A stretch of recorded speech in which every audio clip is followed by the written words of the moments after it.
Hi, it's Jessica Rector, host and founder of This Man Thing, where we help men become their truest, best, badass selves. So glad that you're here with us today, and I'm super excited about the interview that we're doing. So you can find us at thismanthing.com.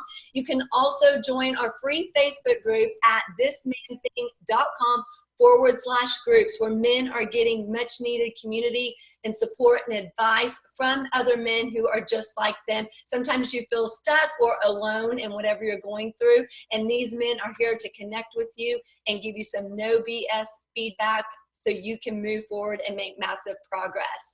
Please help me welcome my guest today, Dr. Robert Glover, who's the author of No More Mr. Nice Guy, a proven plan for getting what you want in love, sex, and life. Dr. Glover is an internationally recognized authority on the nice guy syndrome. He's a frequent guest on radio talk shows and has been featured in numerous national publications. Through his book, online classes, workshops, podcasts, blogs, consultations, and therapy groups, Dr. Glover has helped change the lives of countless men and women around the world. Dr. Glover lives in Puerto Vallarta, Mexico. Please help me give a warm welcome to Dr. Glover. We're continuing our conversation from last week's episode, but I think a woman also has to be secure in herself, has to be on the same similar path, meaning if she's always been the one who's been in control, had the power, she's got to be on that same path of growth to be able to let go of that in order for the guy to blossom and to grow. Because if she still wants that power and control, then it will be butting heads, because she'll say, I don't know who that is. I don't like that person that I'm seeing because I married, the person you were 10 years ago, not the person that you're wanting to become. So I think it takes a woman who's also in her conscious state saying, okay, this is not just going to benefit you. It may be a struggle for me because I'm not used to that, but I want that because I want us to grow together, as a woman who just wants to stay in and have the control and the power that she's always had. Then I don't think it's ever going to work, because she's going to see all his growth and how he's changing, and she's going to look at it in a negative light. Yeah. But here's the deal. I have found that you women tend to be a lot more intuitive than we men. and the majority of nice guys I work with really are good people, right? But they've learned this paradigm, this roadmap in childhood. Well, I've got to be this way for people to like me. They don't get that people are going to like me if I'm just me. Right. They don't get that part. But a lot of women can see those good qualities in a man. And unfortunately, his nice guy qualities are what started eroding the relationship over time. His avoidance of conflict, not telling the truth, not living with passion, procrastinating, not following through on things. And that is what most women find frustrating. Yeah. And so a lot of women, because they've already seen the good qualities, when they see that he's maybe read my book or going to therapy, and they go, okay, if you can get rid of these other nice guy qualities, and a lot of times they'll either secretly read the book or read it along with them to find out what he's reading. They'll go, I want you to be you. I want you to be happy. And there's a lot of women out there that do make those adjustments. And as he grows, she goes, well, I want to be with him, so I got to grow too. And then as she grows, he says, well, I want to be, so I'll grow. But in terms of the women that don't want to let go of control, again, I tell guys, I kind of go with an 80-20 figure. I think 80% of the women, no matter how in control they've been through most of their life, really do want a man they can trust and depend on and let go. Of course. And maybe 20% of the women out there are not going to let go of control no matter what. They're just never going to. And I tell guys, in order to find out if you've got an 80 or a 20, you need to consistently show up with consciousness over time, because it takes time. If you as a woman have been with a guy, you see his good qualities, but over time, he doesn't follow through, or he doesn't keep his commitments, or you see him not setting boundaries with people out there in the world so you don't feel safe. It's going to take consistency over time for you to begin to say, okay, I can trust this new pattern of behavior that I see. Now, the good news is, for most women, it's because you want to trust it, because trust is your pathway to your deep bliss. you want to trust it. So often it doesn't take all that long if you see a few behaviors. Unfortunately, you'll see 4 positive behaviors, but when he slips back into the old one once, oh, it's devastating for you. It's like, oh, I trusted him, but now the old Yes. one showed up again. I'll never trust again. But you really do want to trust. Yes, of course. We're like, please give us a reason to trust you again. So do you think when a man starts reading your book that he should share that with his partner? Or do you think that they should wait until he's kind of, the material's kind of internalized and then share it with his partner? You know, there's not a right way. Where I sit is I tell people, okay, let's let go of control. Let's go trying to manage situations, including managing your relationship. If you're reading this book that you think is great, buy your wife a copy. Say, here's a highlighter. Here's a book I'm reading. I want you to, if you want to read it, because I'm reading it and I think this is going to lead to some significant changes in how I live my life. So here, you might want to know what's going on. And often the woman will get done reading it before the guy does. Right. And I'm all about transparency. Like I said, that's one of the 4 things. I'll be transparent. So if something's going on in my life, I mean, even with my wife, if like I have an issue with a client or somebody sends me an email and it's kind of ruminating in my head a little bit, even though she doesn't need to know all that information, it's not important, I will tell her, I've got this thing that's kind of spinning in my head right now that's work related, and I'm just going to give you, the brief outline of what it is, just because I want her to know, because she knows if I'm disconnected or if I'm preoccupied. And most women will think they've done something or there's this other thing. And most women will imagine the worst possible scenario that it might be. And it's just, oh no, it's just this email I've been thinking about. I need to respond to it. And it's just in my head. I will tell my wife those things just because I want her to know. I want her to have the whole picture.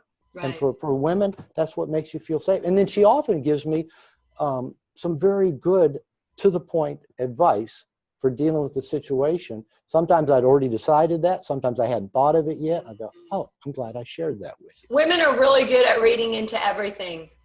Yep, that's well put.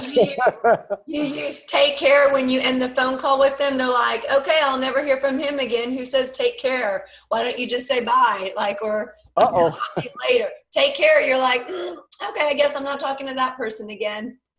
And I tell guys, you're with a woman and maybe you've got gas and you're just holding back because you don't want to fart. And you're holding back. You're going, oh, I hope I can hold this in. And the woman's going, he's leaving me for somebody else. I know it, and he's just got gas. But yeah, the woman's going to think the worst possible scenario because you're a security seeking creature. You've got to be prepared for the worst thing that's going to happen. So true. I love that. And that trait drives us men crazy, by the way. We'll go, huh? What made you think that? I just had gas. And we're like, well, because you did this and you were quiet and you didn't say anything in your facial expression. Oh yeah, we read into everything under the sun. And you're like, no, I was just sitting here. Yeah. What made you think I was thinking about that woman that you saw at a crosswalk, 30 minutes ago? What woman? You must have been thinking about her because you were quiet. What woman? You notice more women than I do. That's hilarious. That's so true.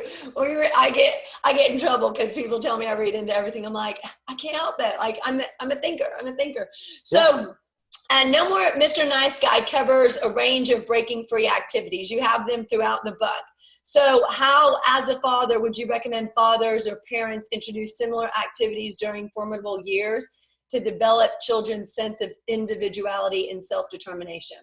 Oh boy, that's another really big question. We could do a whole set of interviews on that. In fact, that's another book I want to write somewhere down the road for dads. You know what?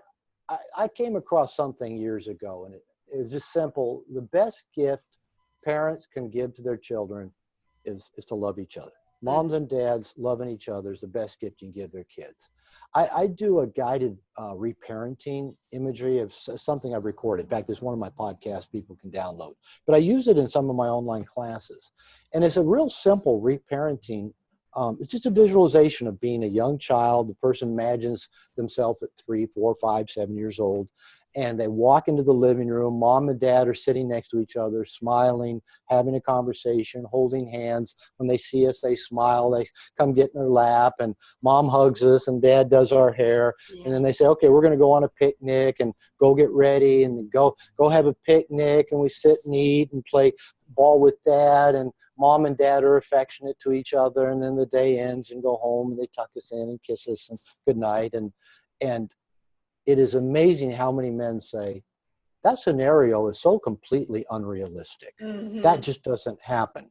Mm-hmm. And I'm thinking, no, actually, that's not out of the ordinary for how healthy families treat their kids. But the thing that guys tell me most consistently is, I cannot imagine my parents being affectionate or loving towards each other.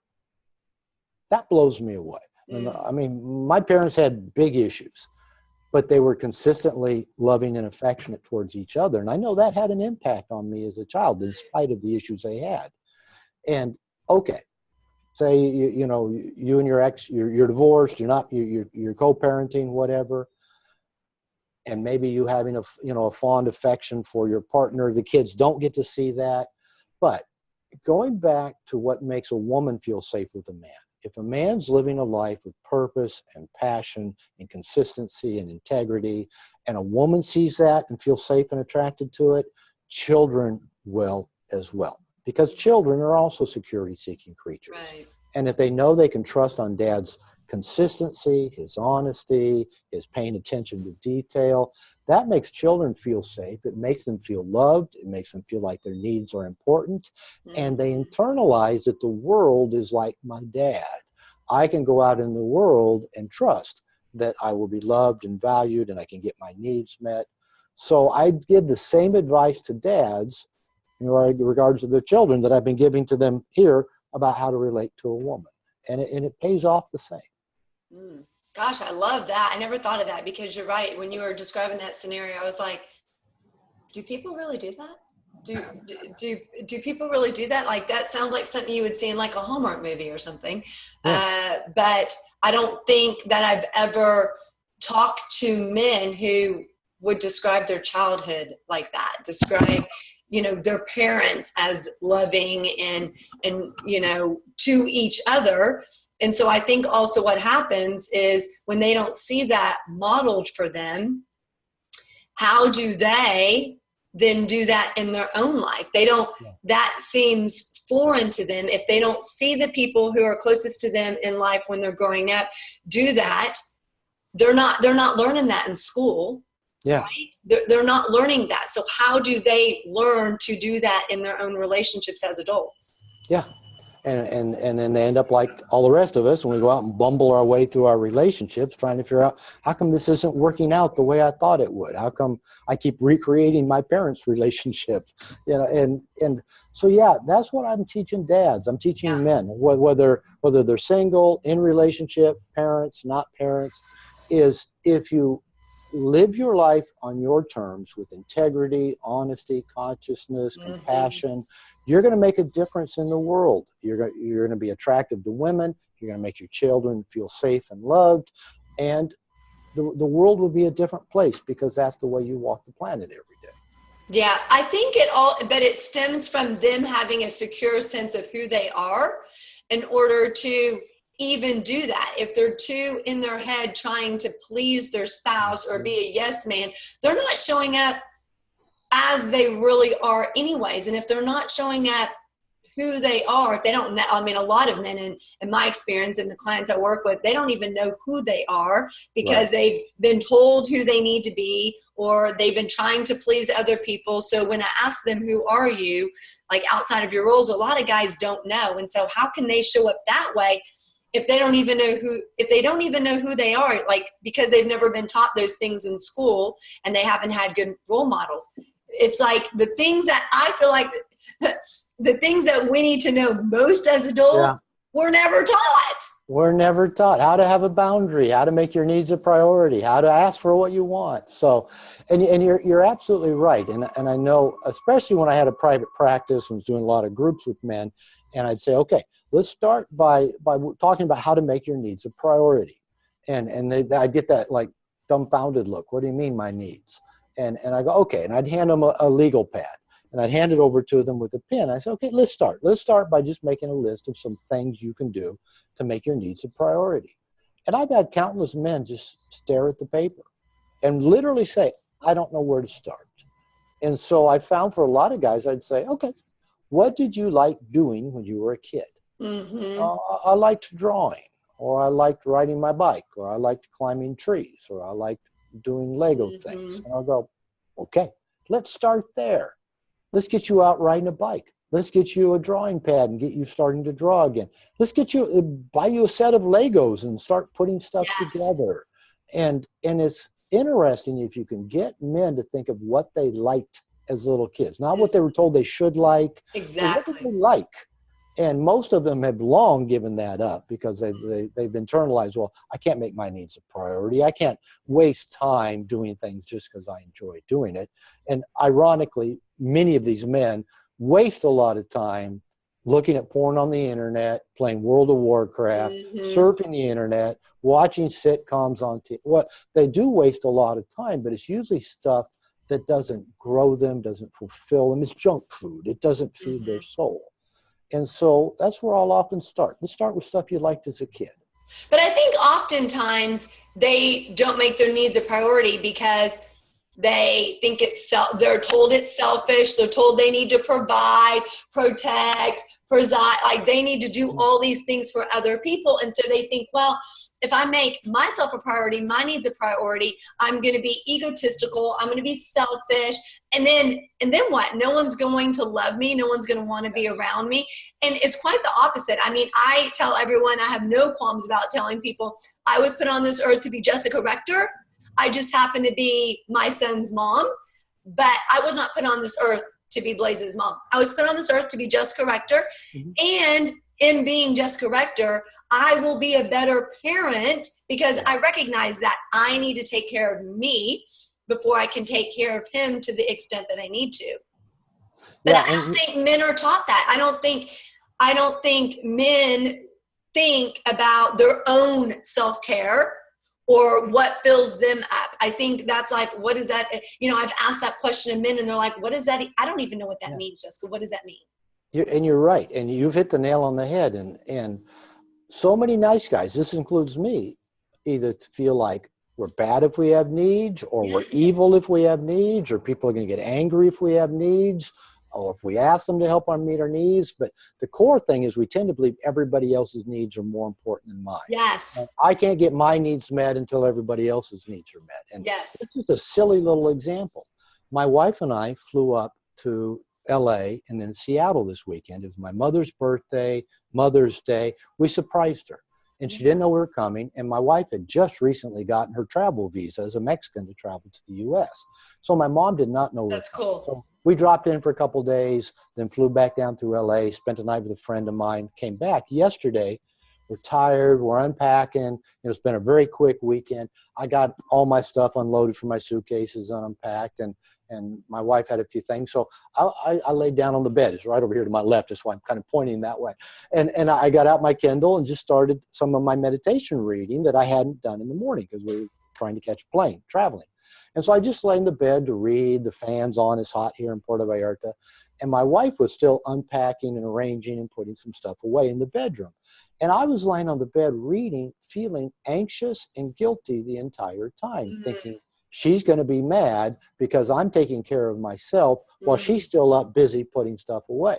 And she got all done with that and got a big smile on her face and came and laid down on the bed next to me and snuggled up to me. And she said, I just wanted to get some of that other stuff taken care of so it wouldn't be hanging over me later. She never for a minute thought that lazy bum laying on the bed while I'm getting stuff done. She came and snuggled up next to me and then was happy to be next to me. So, but I was feeling anxious. Oh, I'm going to be in trouble because I'm doing what I want right now and I'm not up busy moving around like my wife is. So even after 20 years of working on this internal belief system, it'll still creep up. And then when I saw it creep up, I think that comes from what men are taught throughout the years, right? That when, if they're not helping when they're a kid, if they're not helping bring groceries in and they're sitting there, doing homework or whatever it is, they get scolded or they get reprimanded because you need to help me bring groceries in, right? Or they're in a relationship where they are doing that, and the woman's response is, okay, can't you help me put the rest of this up? Why are you laying down reading? There's a lot of stuff that needs to be done. We need to do dishes. We need to do laundry, blah, blah, blah, right? So they realize that that's what waits for them on the other end from experience of that's the reaction. Mm-hmm. So that's why they feel anxious. They feel, oh my gosh, I shouldn't take care of me, because when they have taken care of themselves in the past, that's the kind of reaction you get. And just like with anything, if that's the reaction that you get, you're going to do whatever it takes to not get that reaction because you don't like that reaction, right? So then you train yourself that having needs is bad and definitely taking care of them is bad. And so I'm not going to do that. Bad in terms of I'm going to get a negative response from somebody who I want positive responses. Exactly. Yeah. And you're right. And a lot of guys will say, well, I got in trouble because X, Y. I go, you're not a little boy. You can't get, well, my wife was mad at me. You're still not a little boy, and she's not your mother. And you're right. Most men have had that trained out of them. And that's why most of them go underground and hidden to meet their needs. And I know I keep mentioning the porn and the video games and the surfing the internet. But it's a huge epidemic. It's huge because, and I would say probably 80% of the nice guys I work with have some issues around porn. Either a compulsive behavior or at least some shame and guilt about how they use it. Yeah. But it's always hidden. They go underground with their needs. I was like lying right there on the bed for all to be seen, reading my book while my wife was still working. But I soothed myself. I thought, okay, I did what I needed to do. And then I took care of myself. And then she wasn't upset at me. That was just my internal stuff. She came and cuddled up next to me. So one of the things I say in the book, I tell guys, if you can, try to create a situation where you have a week or two, if you're in a relationship especially, a week or two where you go away by yourself. Go away in some kind of retreat, some kind of escape, camping, a cabin somewhere. And for a week, if you can, every day just ask yourself, what do I want? What's important to me? What do I want to do now?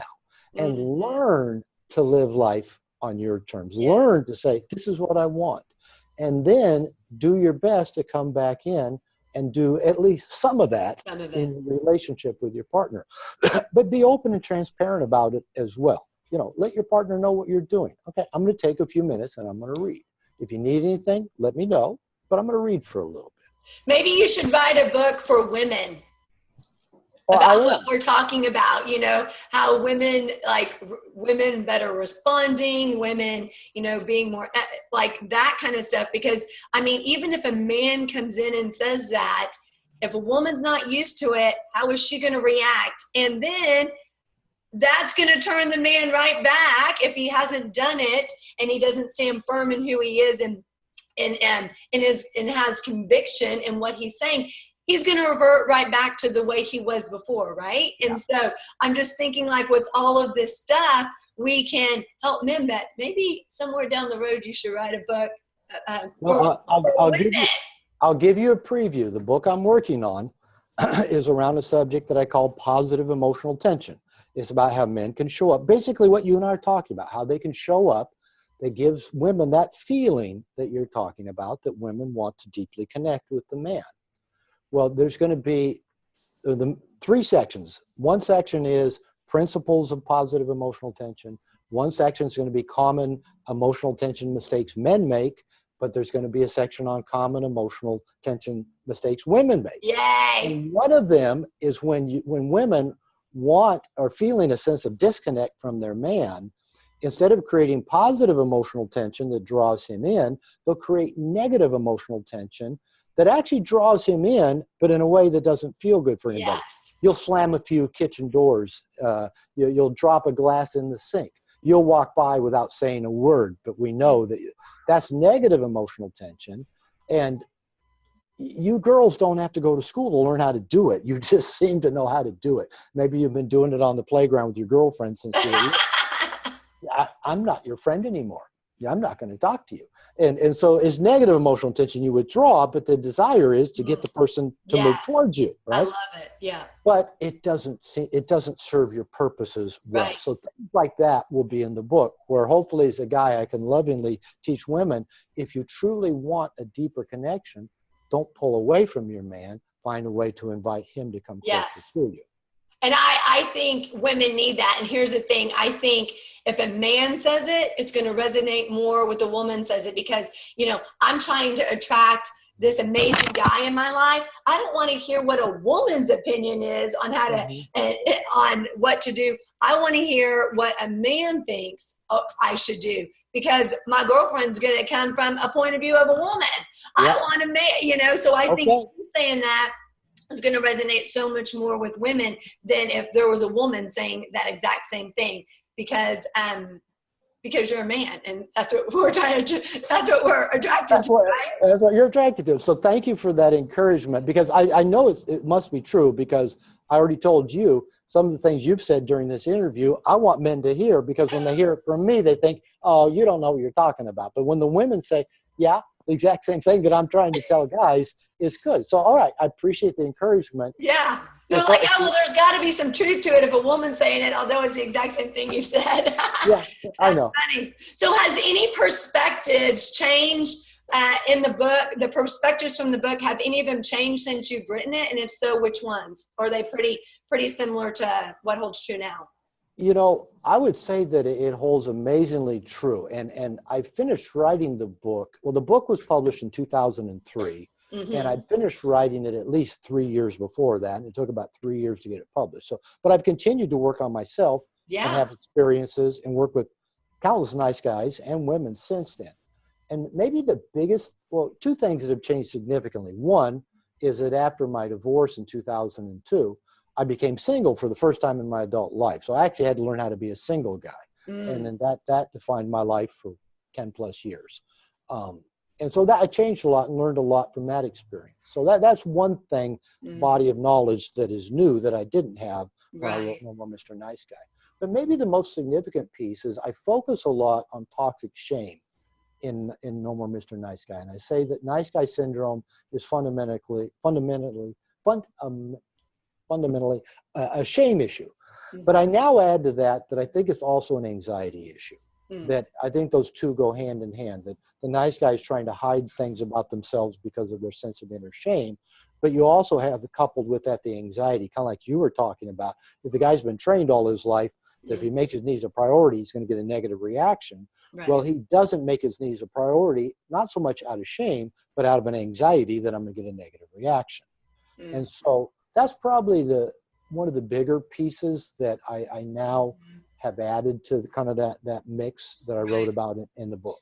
I love whenever you talked about the toxic shame in your book. I just wrote a book called Breaking the Silence, Taking the Shh Out of Shame. So, and that's what I speak about a lot. So I love that you included that, because I feel that a lot of nice guy syndrome does come from that. It does. That resonated a lot with me whenever I was reading that part. How does the rise of social media further complicate a man's self-awareness, and what are some ways to channel it for self-improvement? I have Facebook. I have like 6 friends and about four sports teams and several musicians. and all of my friends, probably all of them, but about 2 are related to me. So one of the things that I see with a lot of men is they do this comparison thing, and they go on Facebook, especially younger men and men that maybe haven't had a lot of success with women, but they're on Facebook and they see all these like attractive women, and then they see all the guys that are bragging about all their exploits.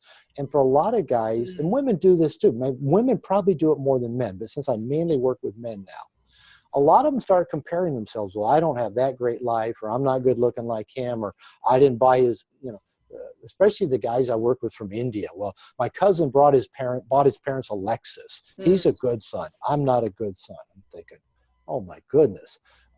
So basically what a lot of social media does, it keeps us distracted, number one. Put that on the list with World of Warcraft, looking at porn and surfing the internet.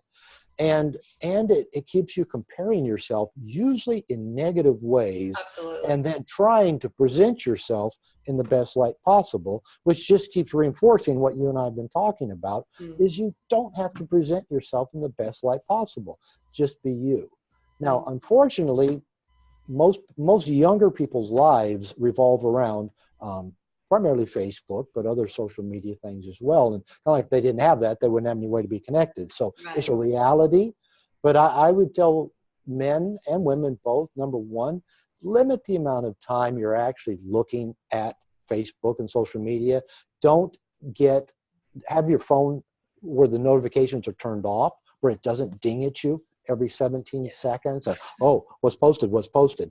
And be very, very aware of when you start comparing yourself. Notice if you feel bad or angry or resentful or competitive or not good enough after looking at Facebook. Notice those feelings. And then what do you do if you feel that way? Turn it off. Go figure. If it makes me feel bad, maybe I should quit doing it. And stop thinking about it so much. I always tell people, like, we think so much and therefore we just sit stuck in whatever we're thinking about and we don't do anything to make forward progress. The more we think, the less we do. So if you're comparing yourself, you're in your head thinking, and you're actually not doing anything productive.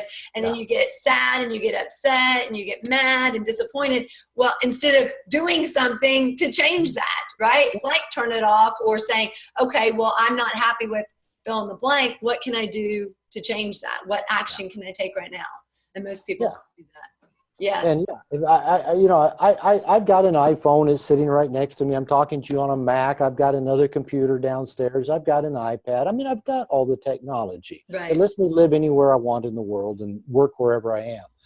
But I also consciously turn it off. I used to, if I had a free moment, I'd play Words with Friends, or, I'd check on Facebook to see anything new on my sports teams.